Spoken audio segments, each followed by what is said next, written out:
And now I'd like to invite our guest speaker, our friend of unity, to talk about happy are those who. All right. Welcome, Stephen.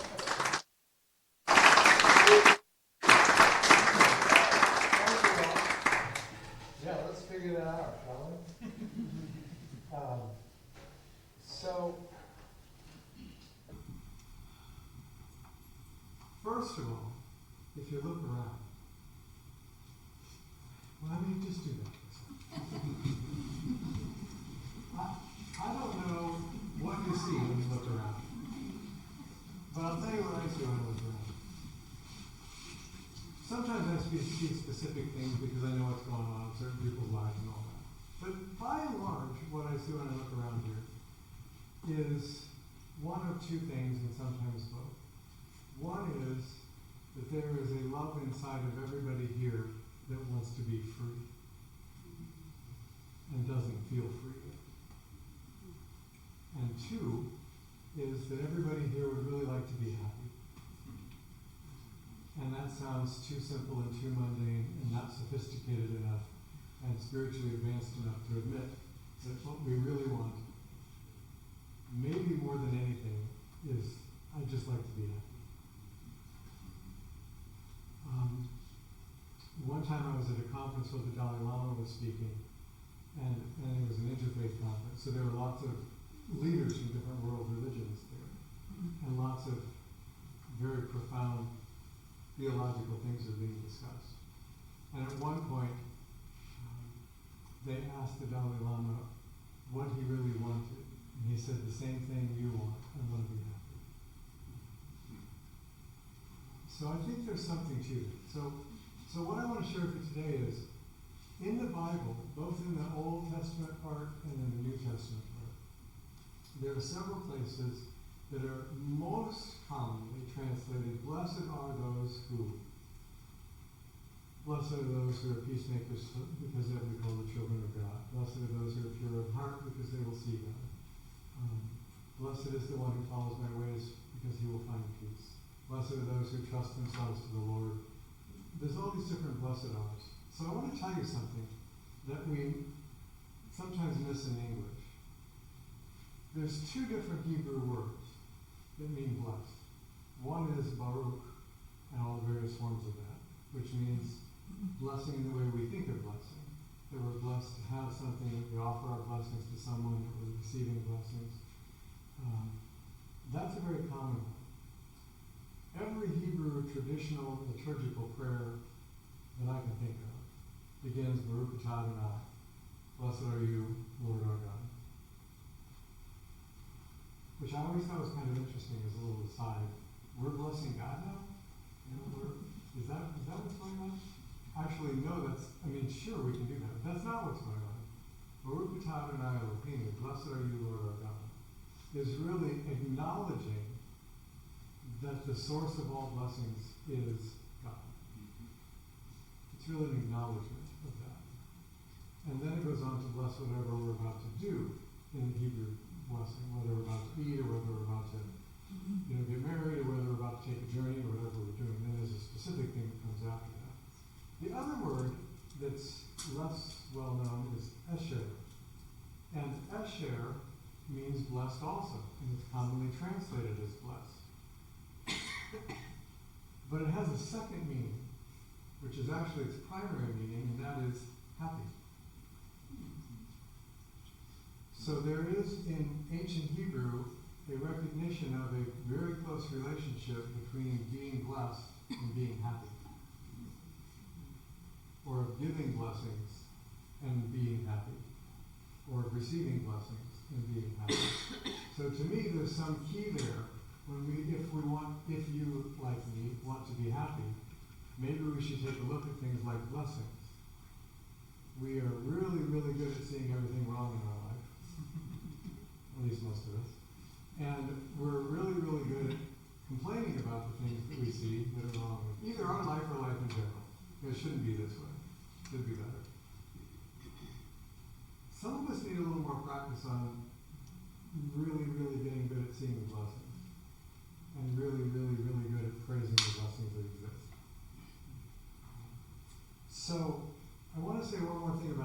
share word.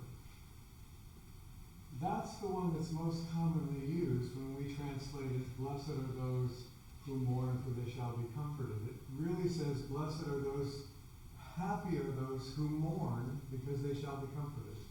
Happy are those who are persecuted for the sake of righteousness. That doesn't fit in my mind real well. It doesn't seem like a blessing, you know. Or we take this blessing of this young woman, unmarried by all accounts, named Mary, who eventually gives birth to Yeshua, or Jesus, who many consider either the Messiah, or a prophet, or God, or the Son of God, but something really spectacular. And she's blessed to give birth to him. That was a great blessing. And she was a very young, unwed teenager who was pregnant in a society that stoned you to death for that. I'm guessing it didn't feel like a blessing at the moment. I'm guessing it was a little difficult to be happy about that blessing. But there's a connection between blessing and happiness. So I want to point out one of the connections again that we missed. Asher, which is also in a different verb context, asre, if you read Hebrew. It isn't the noun happiness. It is an action verb. It means doing that which creates happiness. So, how often do we wish we were happy, but we are not doing the things that create happiness? That sounds really obvious and maybe stupid, but I'm pretty obvious and pretty stupid. so it works for me. You know? What makes you happy? I don't know the answer to that, but I'll tell you some of mine. Being with people I care about makes me happy. Having unstructured, unobligated time to be with people I love makes me happy. So what do? I fill up my time with obligations and responsibilities so that I don't have unstructured, unobligated, free time to hang out with the people I love, which makes me happy. Do you get my point? Yes. Anybody else do anything stupid like that? Yeah. Here's another one. This might be familiar to one or two of you. Something upsetting happens, and I don't like it. It upsets me because it's upsetting. No, this is really simple. I'm trying to be real simple. I haven't actually lost my mind. I'm just trying to be real simple. So I'm upset. Then the thing that upsets me is done. Now, when something happens to my dog, he gets hurt or disappointed or upset. He doesn't like it either. But as soon as it's over, you know what? He's fine. Hi. Me, I replay it. Ever do that? Oh, yeah. Well, this was terrible. Why did this happen? How come me? What did they mean by that? And I replay it. And then when I replay it, by the power of our memory association, I can think of something else upsetting that happened also. And then I go, oh, and this happened. This is terrible. Look at these terrible things that just happened. Oh, and that reminds me of one really long time ago that I still haven't let go of. And that really bothers me. So I can't possibly be happy because look at all the things that are upsetting. I was feeling good, then I turned on the news. Well, I can't be happy now. Look at the world. It's awful. How many times you turn on the news and they showed you a really happy family all sitting down at dinner together and enjoying each other's company? How many times have you seen that on the news? Seriously. Ever? No. How many times have you seen people playing with puppies and everybody's having a fun time? No. They don't show you that stuff. So, two of the things that I get out of this are that if I would like to be happier, I need to spend more time appreciating my blessings and less time griping about what I don't have or what I wish I had or what I wish I could get rid of. And two, I need to take the actions, because Esher is an action verb, not a noun. I need to take the actions that create happiness in my life and the life of other people. And one other little side secret, which I know you all know, but I'm just reminding you, is that if you live in such a way to make everybody around you miserable, you're going to have a hard time being happy. There's a connection between us. And the way I treat you, whether we recognize it or not, inwardly is also how I treat you.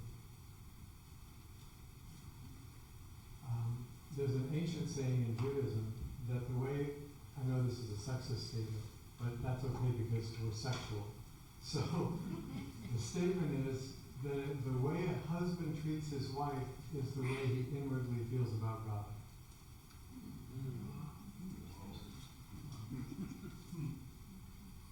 Very similar to husbands, treat your wives like Christ treats his church.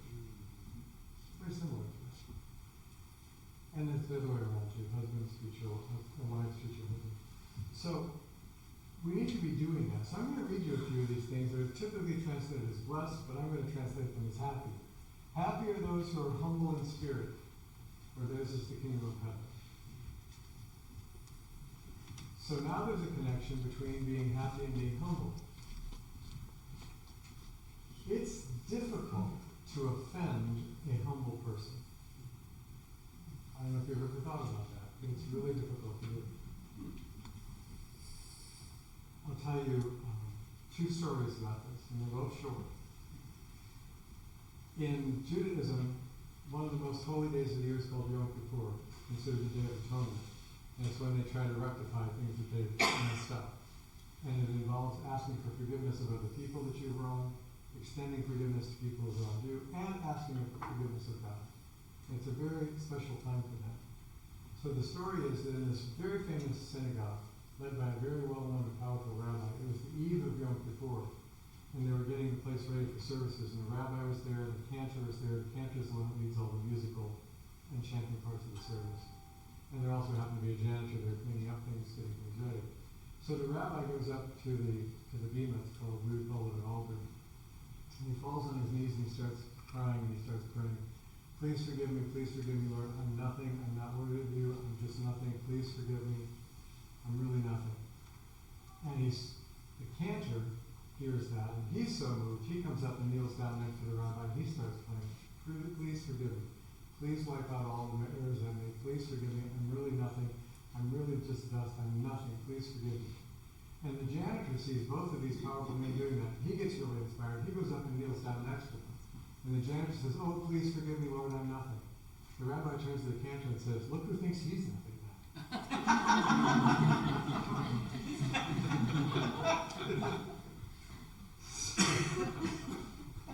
So there's humility and false humility.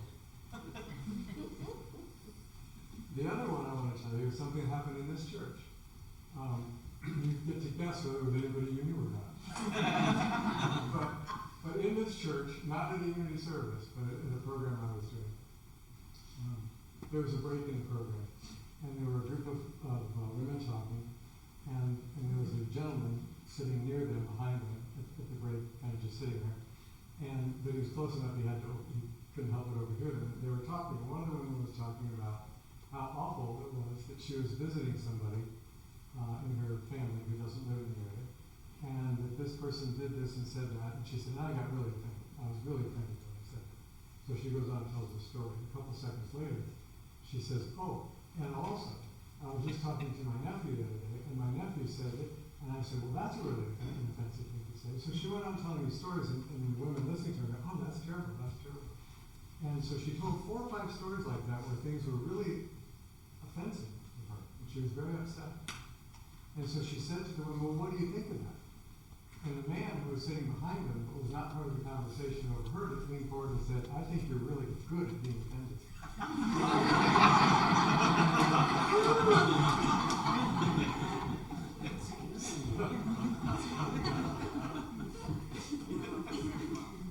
That went over real well. But it left a mark on me. I thought about that, and I thought, so next time I get offended, I'm going to remember. I don't know what they thought of it. I'll read you a couple more blessed are's. Blessed are those, I'm going to translate it with the other word. Happy are those who mourn, for they will be comforted. It sounds weird to be happy to be mourning. And if you are in mourning, or have been recently, it is not a happy experience. But you can't mourn what you didn't deeply love. So you were blessed to be able to come into mourning. If you don't care, you don't mourn. Happy are those who are gentle, for they will inherit the earth. Doesn't look like that sometimes.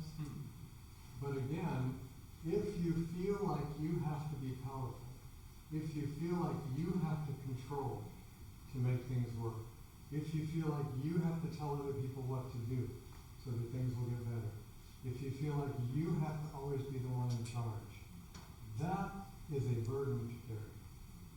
And I will tell you, because I've done it for a long time, it wears you out. And it does not make you happy.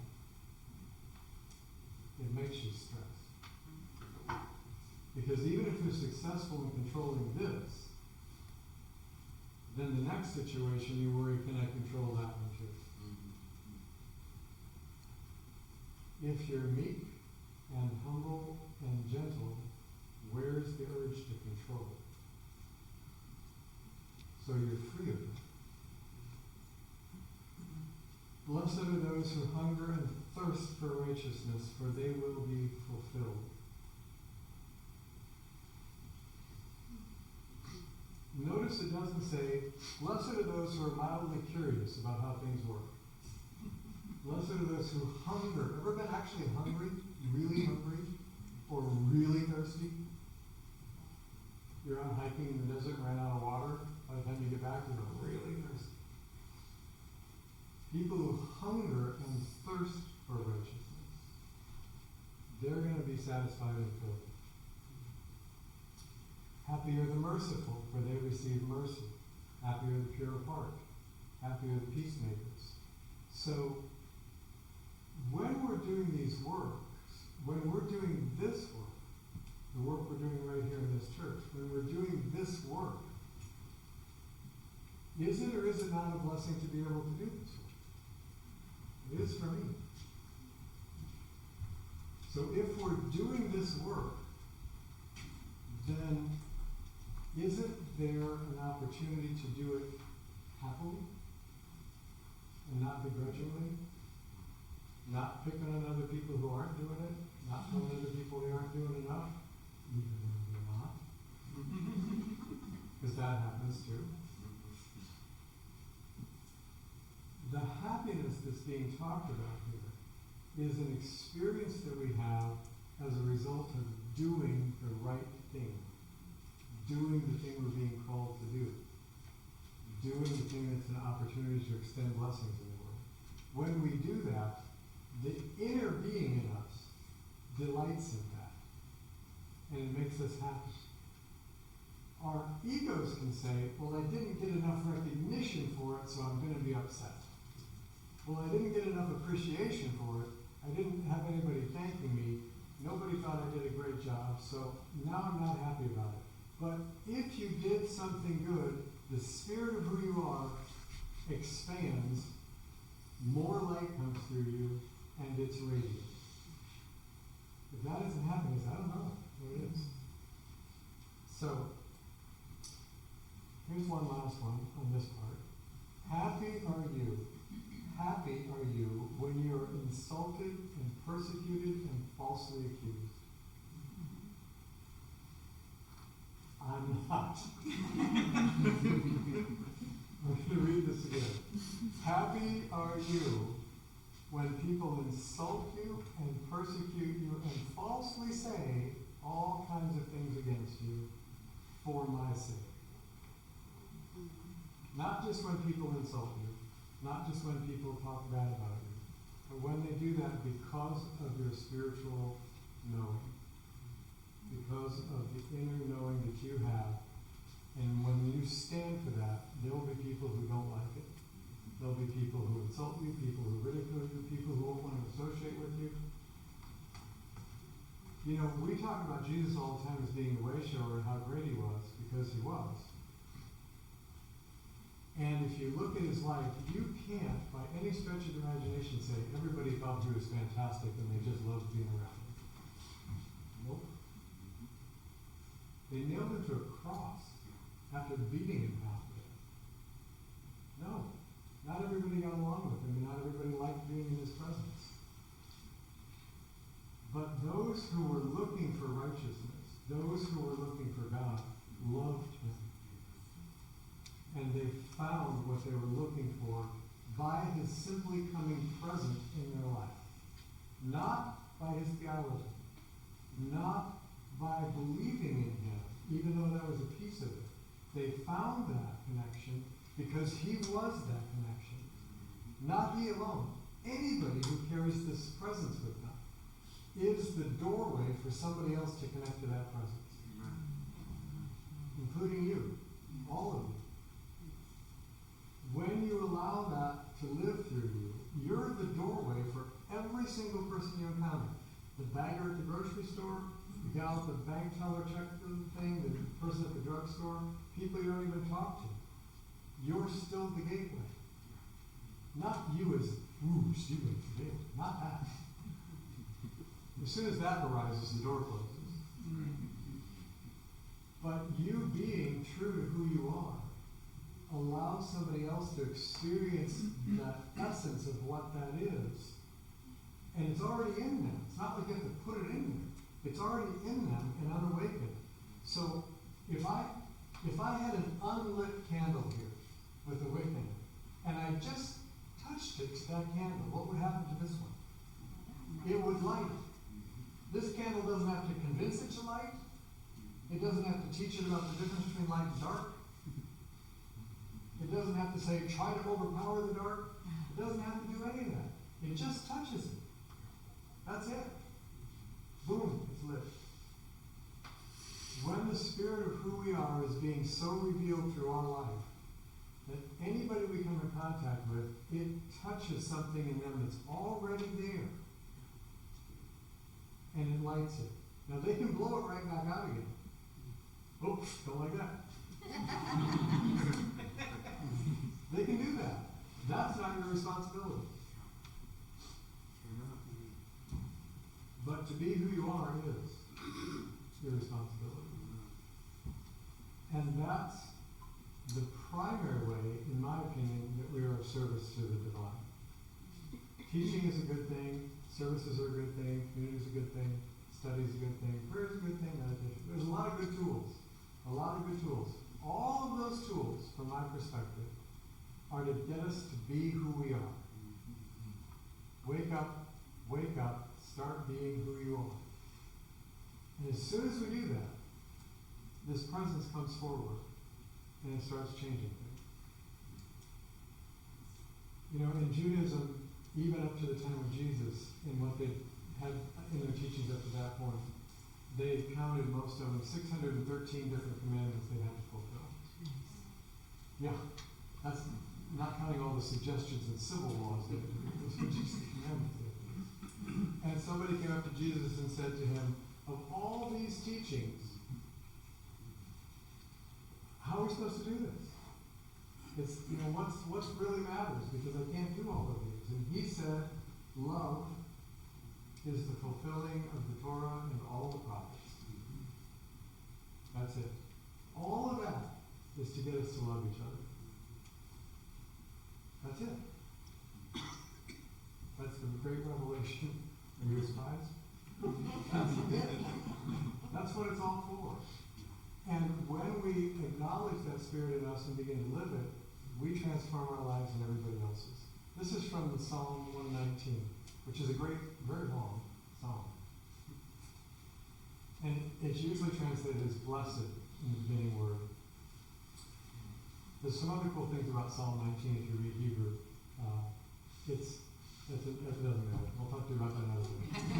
It's a really cool psalm. Just read it sometime. Psalm 119. Yeah. But I'm going to translate it from ashrei, which is the word that's used, which means doing things that create happiness. Or happy are those. Happy are those who live innocent lives. Happy are those who follow the teachings of the Lord. Happy are those who keep his teachings, and those who endeavor to obey him with their whole heart. We've got a great out here. We don't even have to do it with our whole heart. We just have to endeavor to do it with our whole heart. So you can do that, right? Yeah. You can do that. So, happy are those who endeavor to obey him with their whole heart.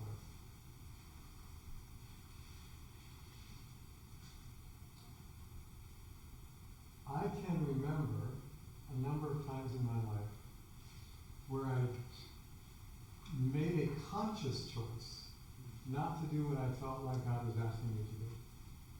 Where I on purpose didn't do it because I was afraid. I was afraid of what would happen if I did. I was afraid of how people would treat me or think of me if I did. I was afraid of what I would lose if I did, because my Christian upbringing, no offense to Christianity, but my particular upbringing taught me that what God wanted from us was sacrifice. Even though the Bible clearly says, what I want is mercy, not sacrifice. Clearly says that. But that, I don't believe that if I really wanted to serve God, I had to lose a lot first. And that made me afraid. So there were times I didn't do it. And I can say that every one of those times I am remembering right at the moment, that I didn't do that, I was not happy. I may have felt safer, but I was not happy. And every time I have stepped forward into what God had next for me, even when I felt shaky and uncertain and a little scared of doing it, or embarrassed to do it, or any of those other things that sometimes hold us back from doing it, even if I felt that, when I took the step, I felt happy and calm inside. When I took the step, the fear went away. When I thought about taking the step, the fear was enormous. So, I'd like to sing a song for you, and now we'll just go into a short period of meditation. This is something I wrote a long time ago. I haven't played it in a while, and may not be able to now either. But we'll give it a go. So it's called Give Us Wings.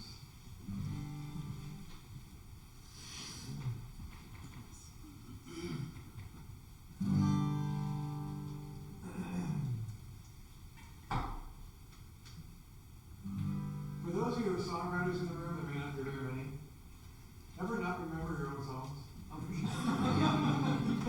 Just wondered if I was the only one.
consider just for a moment all the blessings that had to happen for you to even be present here today.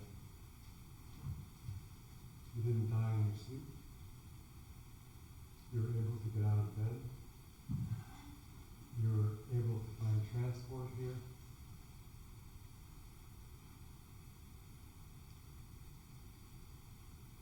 You have the health and mental agility to participate and understand what's going on. And you have the ability to receive the love that's present and to contribute to it.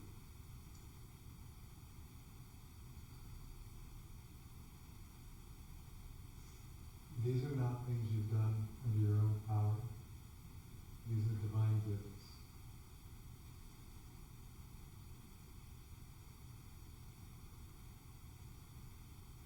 If we can treat them as such, we can begin to see the blessings that fill and surround us, even in the light of things that are difficult to accept.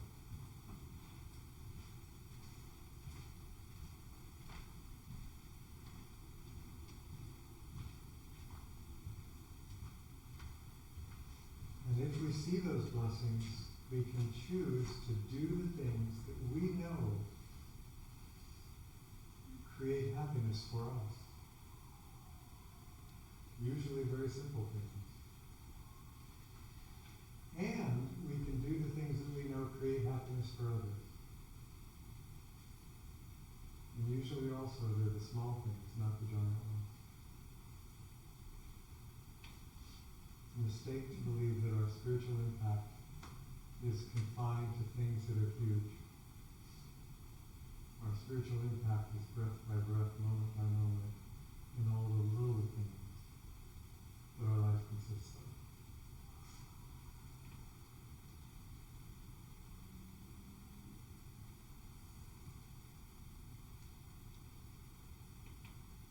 So as we enter the silence, I'd like you to consider one idea. What if, in all the teachings, in all the rules, and all the commandments, and all the do's and don'ts, and all the shoulds and shouldn'ts, and all the things that we're taught, what if one of the things that we were sure was being taught went like this? Be happy, for I am the Lord your God, and I live through your heart.